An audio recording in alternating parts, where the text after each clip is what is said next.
बहुत पुराने समय की बात है। वैद्यपुर नाम का एक नगर था जो यमुना के किनारे बसा हुआ था।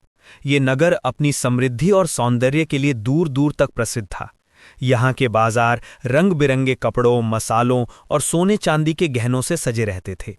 नगर के मंदिरों में सुबह शाम घंटियां बजती और यमुना की लहरें उनके साथ ताल मिलाती। वैद्यपुर में एक मशहूर वैद्य रहता था जिसका नाम था हरिशंकर। हरिशंकर अपनी औषधियों और जड़ी बूटियों के ज्ञान के लिए जाना जाता था। उसकी दवाएं न केवल वैद्यपुर बल्कि आसपास के नगरों में भी मशहूर थीं। लोग कहते थे कि हरिशंकर की दवाएं मृत्यु को भी मात दे सकती हैं। हरिशंकर की पत्नी थी सुहानी, जो न केवल सुंदर थी बल्कि बुद्धिमान और गुणी भी थी। उसकी आंखें गहरी और रहस्यमयी थीं, जैसे यमुना की गहराइयों में छिपा कोई रहस्य। उसका चेहरा ऐसा था मानो चांदनी ने उसमें निवास कर लिया हो। सुहानी की मुस्कान में एक जादू था जो हर किसी को मंत्रमुग्ध कर देता था। वो न केवल अपने पति की मदद वैद्यशाला में करती थी बल्कि गांव की महिलाओं को जड़ी बूटियों और औषधियों का ज्ञान भी सिखाती थी। सुहानी को देखकर ऐसा लगता था कि भगवान ने उसे बहुत फुर्सत में बनाया हो।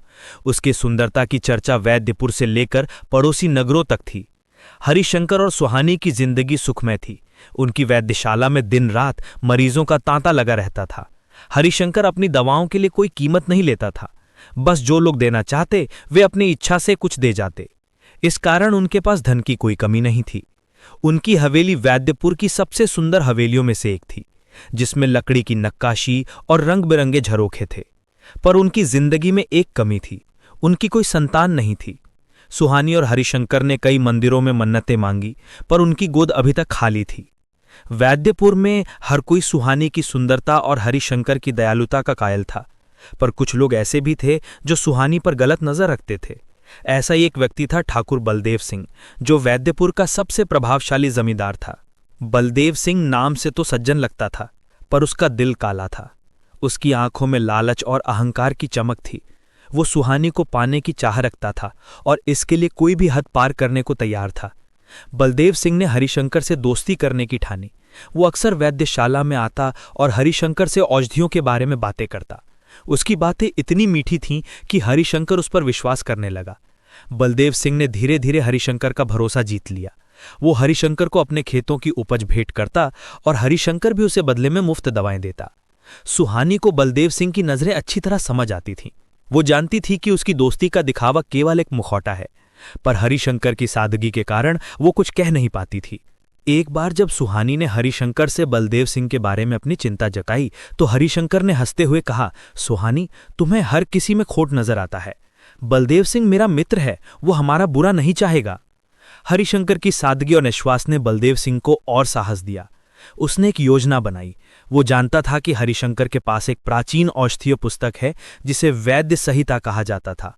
इस पुस्तक में ऐसी जड़ी बूटियों और औषधियों का वर्णन था जो असाध्य रोगों को ठीक कर सकती थी। ये पुस्तक हरिशंकर के परिवार की धरोहर थी और इसके बारे में केवल हरिशंकर और सुहानी को ही पता था। बलदेव सिंह ने सोचा कि अगर वो इस पुस्तक को हासिल कर ले तो वो न केवल धन कमा सकता है बल्कि हरिशंकर को भी अपने काबू में कर सकता है। एक दिन हरिशंकर को अपनी आंखों में कमजोरी महसूस हुई।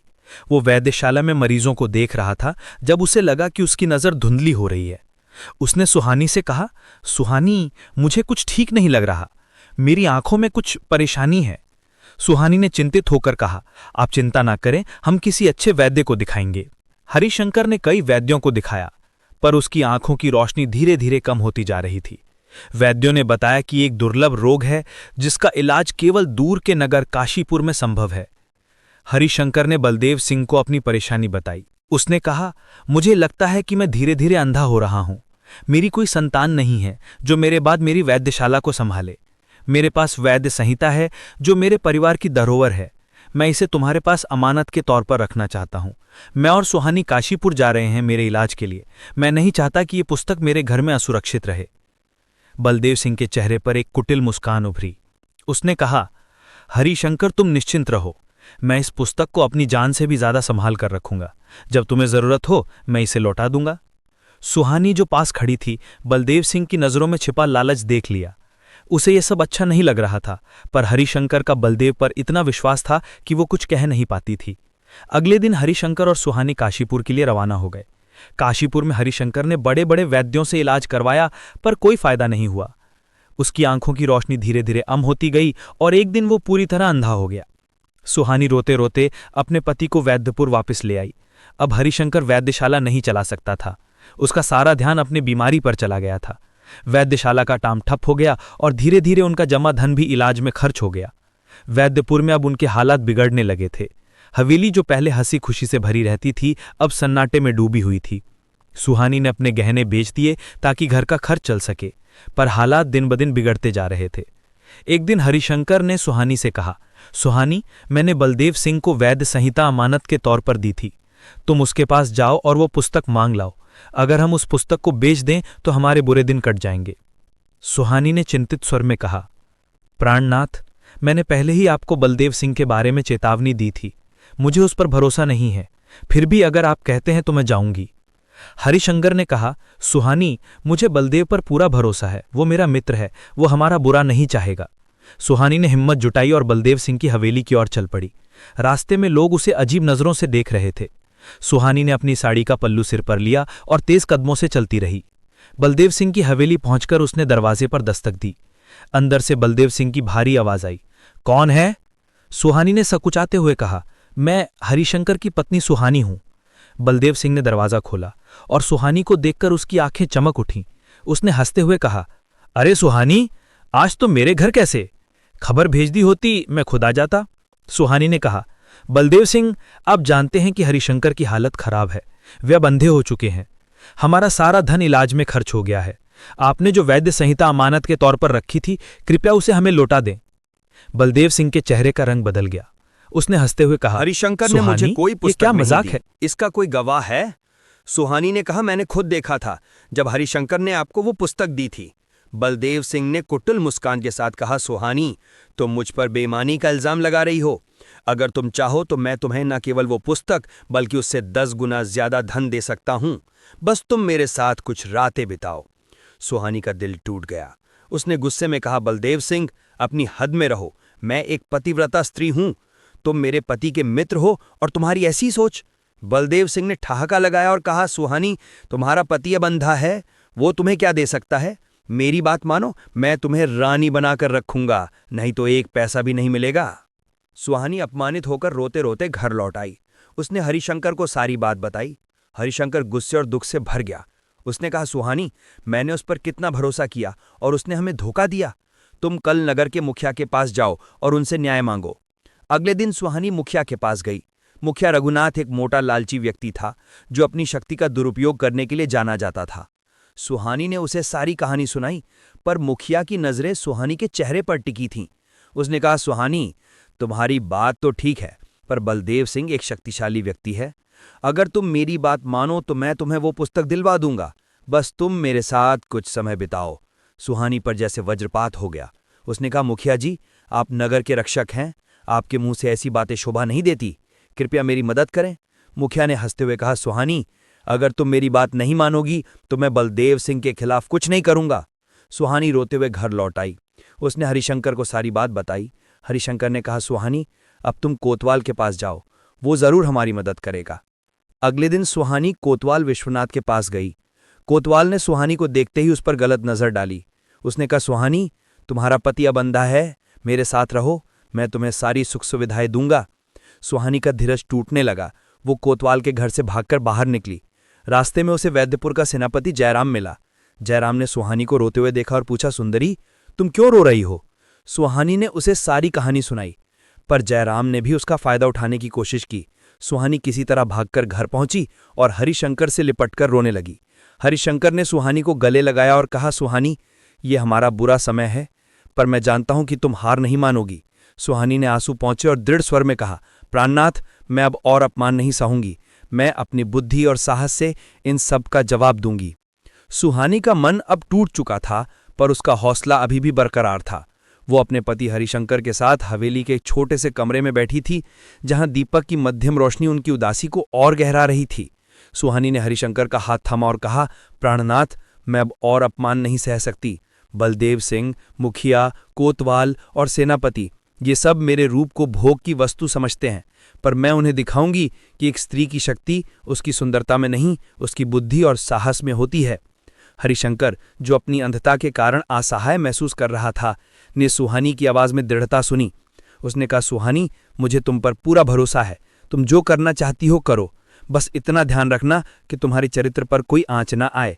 सुहानी ने मुस्कुराकर कहा, प्राणनाथ, अब चिंता ना करें, मैं अपने पत्नी धर्म को कभी नहीं छोड़ूंगी।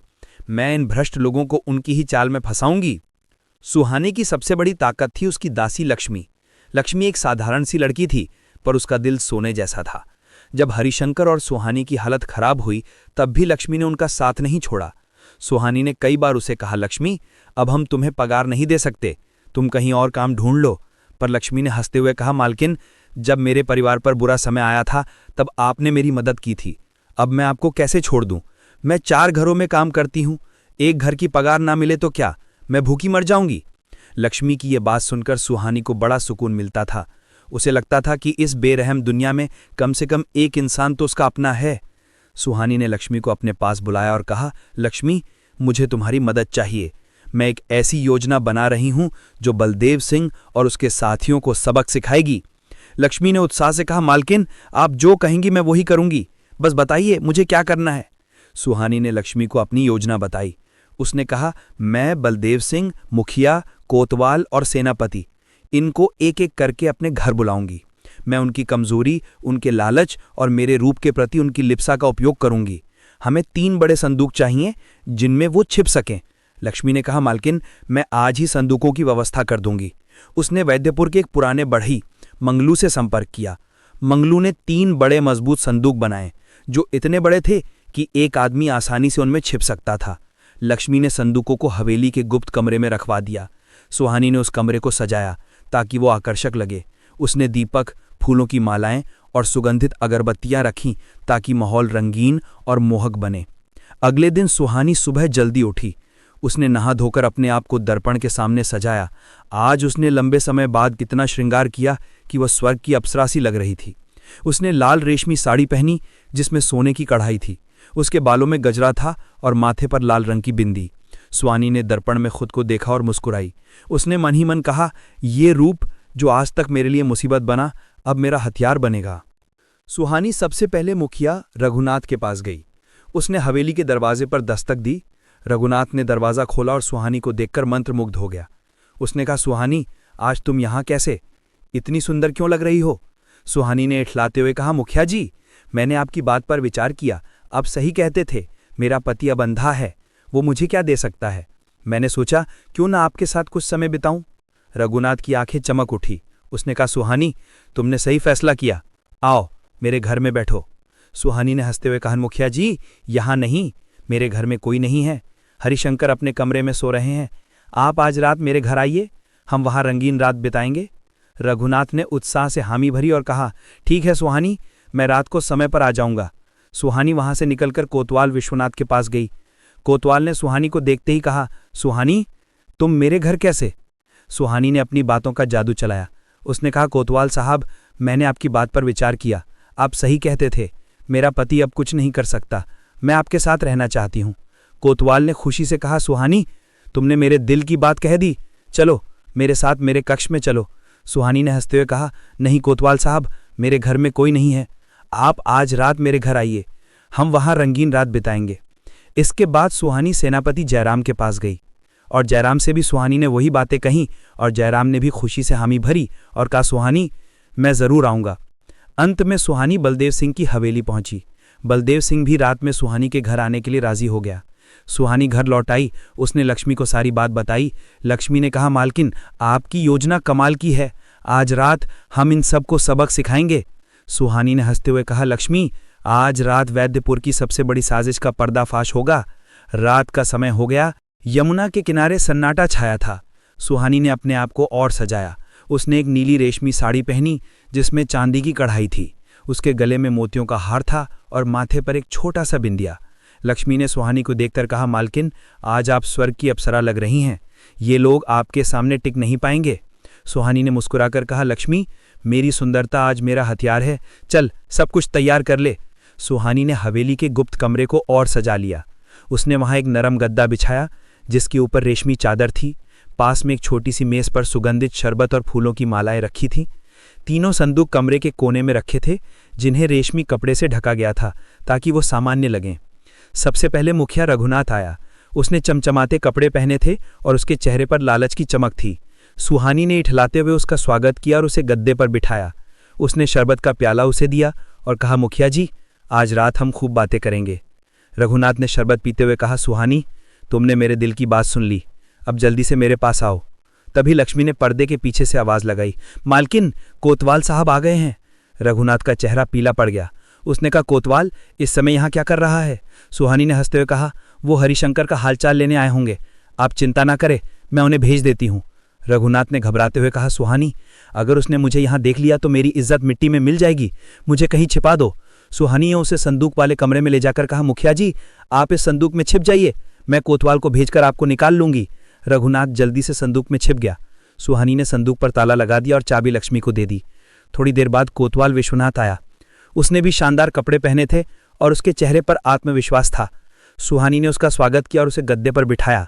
उसने शरबत परोसा और कहा, कोतवाल साहब, आज रात हमारी मुलाकात यादगार होगी। विश्वनाथ ने हंसते हुए कहा, सुहानी, तुमने सही फैसला किया, अब मेरे पास आओ। तभी लक्ष्मी ने फिर से आवाज लगाई, मालकिन, सेनापति जी आ गए हैं। विश्वनाथ घबरा गया। उसने कहा, सेनापति, वो यहाँ क्या कर रहा है? सुहानी ने कहा, वो हरिशंकर के मित्र हैं, शायद उनका हालचाल लेने आए होंगे। आप यहीं बैठिए, मैं उन्हें भेज देती हूँ। विश्वनाथ ने कहा, नहीं सुहानी, अगर उसने मुझे देख लिया तो मेरी नौकरी चली जाएगी, मुझे कहीं छिपा दो। सुहानी ने उसे दूसरे संदूक में छिपा दिया और ताला लगा दिया। जयराम का चेहरा पीला पड़ गया। उसने कहा, बलदेव सिंह, वो यहाँ क्या कर रहा है? सुहानी ने कहा, वो वैद्य संहिता के बारे में बात करने आए होंगे, आप चिंता ना करें, मैं उन्हें भेज देती हूँ। जयराम ने कहा, नहीं सुहानी, अगर उसने मुझे देख लिया तो मेरी इज्जत मिट्टी में मिल जाएगी, मुझे कहीं छिपा दो। सुहानी ने उसे तीसरे संदूक में छिपा दिया और ताला लगा दिया। अंत में बलदेव सिंह आया। उसने शानदार कपड़े पहने थे और उसके चेहरे पर विजेता की मुस्कान थी। सुहानी ने उसे गुप्त कमरे में ले जाकर कहा, बलदेव सिंह, आपने जो वैद्य सहायता ली थी वो मेरे पति की धरोहर है, क्या आप उसे लौटाएंगे? बलदेव सिंह ने ठहाका लगाया और कहा, सुहानी, मैंने तुम्हें कहा था कि वो पुस्तक मेरे पास नहीं है, पर मैंने तुम्हें पाने के लिए बहुत मेहनत की। मैंने हरिशंकर का विश्वास जीता, उसकी पुस्तक हासिल की और अब तुम मेरे सामने हो। सुहानी ने मुस्कुराते हुए कहा, बलदेव सिंह, तो आप मानते हैं कि आपने वैद्य संहिता चुराई? बलदेव सिंह ने हंसते हुए कहा, हाँ सुहानी, मैंने वो पुस्तक चुराई। हरिशंकर मूर्ख था जिसने मुझ पर भरोसा किया। अब तुम मेरी हो तो मैं तुम्हें उससे 10 गुना ज्यादा धन दूंगा। सुहानी ने कहा, बलदेव सिंह, वो पुस्तक मेरे लिए बहुत कीमती है, अगर आप उसे लौटा दें तो मैं आपके साथ रहने को तैयार हूं। बलदेव सिंह ने ठहाका लगाया और कहा, सुहानी, तुमने आखिरकार हार मान ली। ठीक है, मैं वो पुस्तक लौटा दूंगा, पर पहले तुम मेरे पास आओ। जैसे ही वो सुहानी की ओर बढ़ा, सुहानी ने उसे धक्का दिया और कहा, बलदेव सिंह, तुमने मेरे पति के साथ धोखा किया, अब इसका हिसाब राज दरबार में होगा। सुहानी ने लक्ष्मी को इशारा किया और लक्ष्मी ने बलदेव सिंह को पकड़ लिया। सुहानी ने कोतवाल का घोड़ा लिया और राज दरबार की ओर दौड़ पड़ी। रात का सन्नाटा और यमुना की लहरों की आवाज़ उसके हौसले को और बढ़ा रही थी। उसका चेहरा दृढ़ता से भरा था और आंखों में एक ऐसी चमक थी जो सत्य की जीत का संकेत दे रही थी। सुहानी लक्ष्मी हवेली में रह गई थी ताकि तीनों संदूकों की निगरानी कर सके। सुहानी ने मन ही मन प्रण किया, आज मैं अपने पति का सम्मान और वैद्य संहिता वापस लेकर रहूंगी। वैद्यपुर का राजदरबार एक भव्य भवन था जिसके ऊंचे खंभों पर सोने की नक्काशी थी। महाराज प्रताप सिंह एक न्यायप्रिय और बुद्धिमान राजा थे जिनके दरबार में सत्य और धर्म का बोलबाला था। सुहानी जब दरबार में पहुंची तो रात का समय होने के कारण सभा में केवल कुछ विश्वास पात्र सिपाही और दरबारी मौजूद थे। सुहानी ने रोते हुए महाराज के सामने सर झुकाया और कहा, महाराज, मैं एक असहाय स्त्री हूँ, मेरे साथ अन्याय हुआ है, कृपया मेरी पुकार सुने। महाराज ने सुहानी से कहा, बेटी डरो मत, इस दरबार में सत्य को हमेशा स्थान मिलता है, अपनी बात बेझिझक कहो। सुहानी ने शुरू से सारी कहानी सुनाई, कैसे हरिशंकर की आंखों की रोशनी चली गई, कैसे बलदेव सिंह ने वैद्य संहिता चुराई और कैसे मुखिया, कोतवाल और सेनापति ने उसका अपमान किया। उसने कहा, महाराज, बलदेव सिंह ने आज रात मेरे सामने स्वीकार किया कि उसने वैद्य संहिता चुराई है और इसकी गवाही मेरे घर में रखे तीनों संदूक देंगे। महाराज के चेहरे पर आश्चर्य की रेखाएं उभरी। उन्होंने कहा, संदूक? भला संदूक कैसे गवाही दे सकते हैं? सुहानी ने दृढ़ स्वर में कहा, महाराज, कृपया मेरे घर से उन संदूकों को मंगवाएं, सत्य आपके सामने आएगा। महाराज ने तुरंत अपने सिपाहियों को आदेश दिया कि वो सुहानी की हवेली से 3 संदूक लाएं। सिपाहियों ने लक्ष्मी की मदद से संदूक दरबार में लाए और उन्हें सभा के बीच में रख दिया। दरबार में सन्नाटा छा गया। सभी की नज़रें संदूकों पर थीं। सुहानी ने कहा, महाराज, इन संदूकों में सत्य छिपा है। मैं बलदेव सिंह से पूछती हूँ कि क्या उसने वैद्य संहिता चुराई थी। बलदेव सिंह, जिसे सिपाहियों ने दरबार में लाया था, हंसते हुए कहा, यह स्त्री मुझे फंसाना चाहती है। मैंने कोई पुस्तक नहीं चुराई, ये संदूक क्या बोलेंगे। सुहानी ने मुस्कुराते हुए कहा, महाराज, इन संदूकों से पूछिए कि क्या बलदेव सिंह ने मेरे पति की धरोहर चुराई थी। सभा में मौजूद लोग आश्चर्य से एक दूसरे की ओर देखने लगे। तभी सुहानी ने लक्ष्मी को इशारा किया। लक्ष्मी ने एक मशाल जलाई और संदूकों के पास ले गई। उसने कहा, महाराज, अगर ये संदूक नहीं बोलते तो मैं इन्हें आग लगा दूंगी। संदूक के अंदर छिपे मुखिया, कोतवाल और सेनापति घबरा गए। जैसे ही लक्ष्मी ने मशाल को संदूकों के करीब लाया, अंदर से एक साथ 3 आवाज़ें गूंजी। हाँ महाराज, बलदेव सिंह ने वैद्य संहिता चुराई थी। उसने हमारे सामने ये स्वीकार किया। सभा में हड़कंप मच गया। महाराज ने हैरानी से कहा, ये क्या तमाशा है, संदूक बोल रहे हैं। सुहानी ने कहा, महाराज, ये संदूक नहीं, इनके अंदर छिपे लोग बोल रहे हैं। कृपया संदूक खोलने का आदेश दें। महाराज ने सिपाहियों को संदूक खोलने का आदेश दिया। जैसे ही संदूक खुले, मुखिया रघुनाथ, कोतवाल विश्वनाथ और सेनापति जयराम बाहर निकले। उनके चेहरे पर डर और शर्मिंदगी साफ दिख रही थी। सभा में मौजूद लोग आश्चर्य से देखने लगे। महाराज ने कड़क आवाज में पूछा, ये क्या माजरा है, तुम लोग संदूकों में क्यों छिपे थे। सुहानी ने सारी कहानी विस्तार से सुनाई। कैसे उसने इन चारों को अपनी योजना में फंसाया, कैसे उसने इनकी लालची और गलत नज़रों का फायदा उठाया और कैसे बलदेव सिंह ने वैद्य संहिता चुराने की बात स्वीकार की।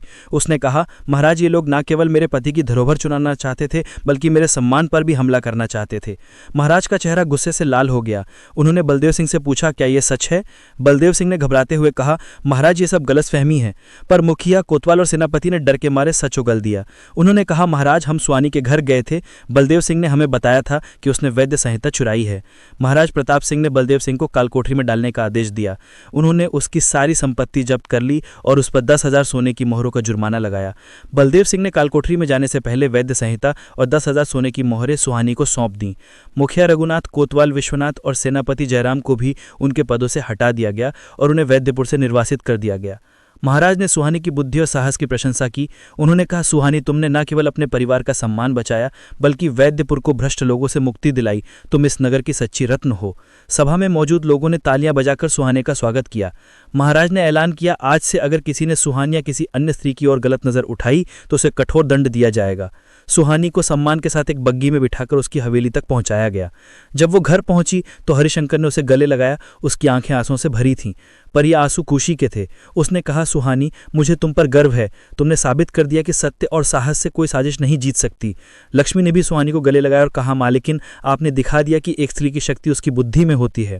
सुहानी ने वैद्य संहिता और 10,000 सोने की मोहरों का उपयोग वैद्यपुर के लिए कुछ बड़ा करने का फैसला किया।